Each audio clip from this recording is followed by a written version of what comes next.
Hi, I'm Grant Nelson for Thief River Falls Radio with another edition of Community Grant.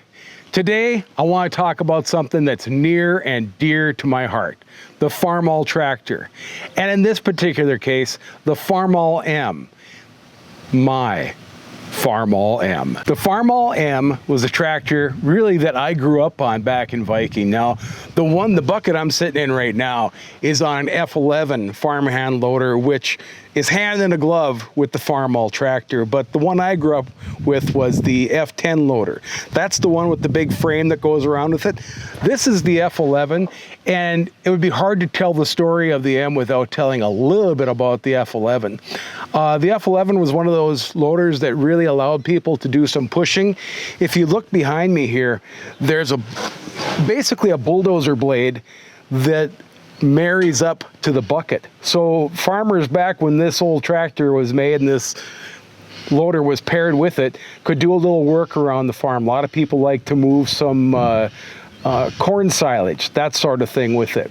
So the Farmall M itself was built from 1939 to 1954. Most people would know this as a row crop tractor. M was also available as the MV. Now that was the high clearance vegetable version. You don't see too many of those. MD diesels, you see quite a few of those. The Farmall M was the row crop version of the McCormick Deering W6. The W6 was a standard tractor and a little bit more broad looking. It was made mostly for draw bar power. The row crop version that came along, which became the M, was a little more flexible. You saw mounted implements on the M, such as a corn cultivator, or you'd see a seeder sometimes.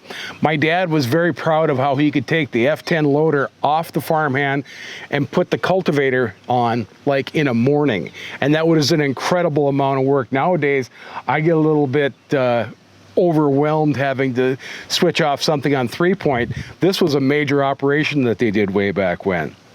Now, in the late 1950s, the M was continued in production in England. It ceased at the Farmall works here in the United States. The ones that came from England are called the BM.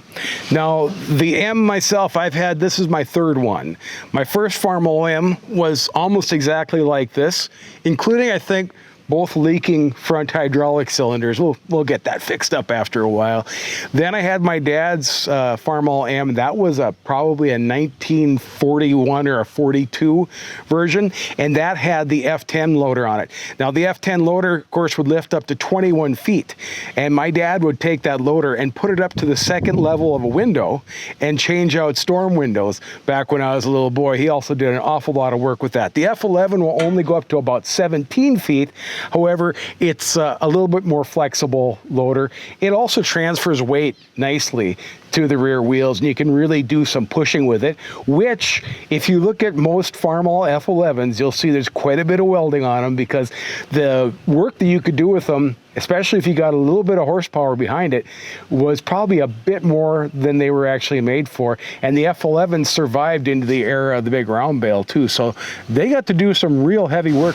The Farmall M, it's a heck of a tractor. A lot of them built, about 270,000 of these tractors were built, so they're all over the place. And you can still buy them right and do a little work with them. It works pretty good. They're just a nice old tractor to drive around, whether you're doing parades or whether you want to do just a little bit of a lifting so you can avoid creating a sore back for yourself.